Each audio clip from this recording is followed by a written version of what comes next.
this project?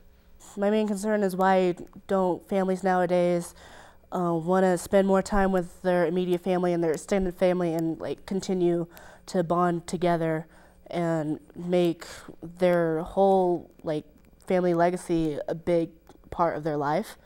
And I think that that's a very touchy-feely subject, especially if people are not sticking together with their family in the first place.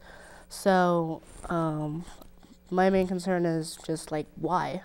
Like why don't you? And like if you were to change it, what would you change?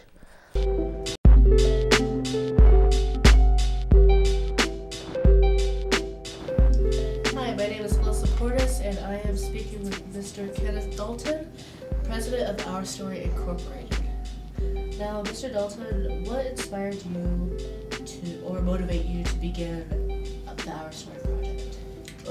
Our Story project, I kind of started because when I moved here to Nevada, I started learning some things about some Black history. Being one of the first Black firefighters for the Nevada Fire Department, that right there kind of set things in motion. Plus, my mother-in-law at the time, she was into, her husband was Kurt Roberts, and he's a baseball player, and she talked about the Negro Leagues.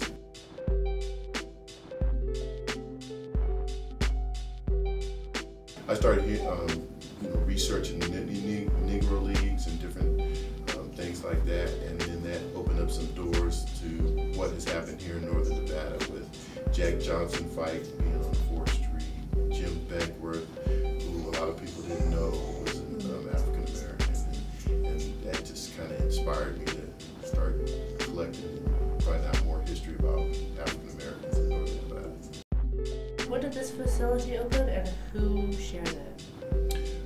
Basically, the facility opened, and this facility here that we're doing our interview in, it opened in probably, I'd say 6 months ago, in September of '07. We kind of call it the incubator when we started it.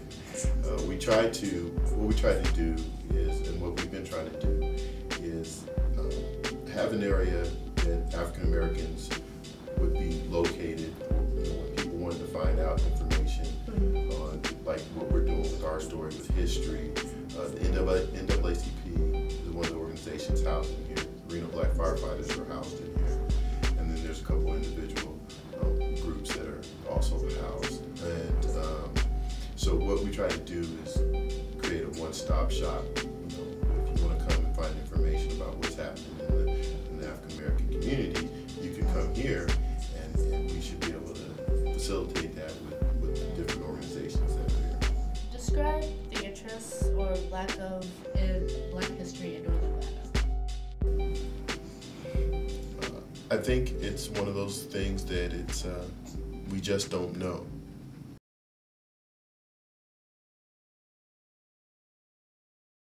Nobody's ever done that before. And a lot of what you're doing is nobody's ever done that before. That's right. And so you have to, so you've got to go to, you have to go start out with some very, very broad,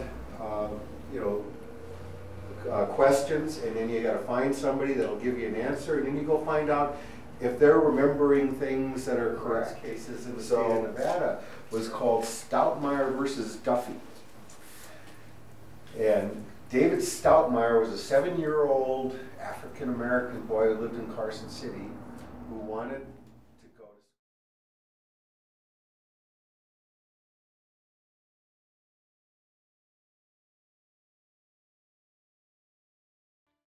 The piece that I'll be showing is more about racism, and it's a clip of Michael Corey, professor from UNR, and he talks about how one day he woke up and he's like, I don't want to be Black today.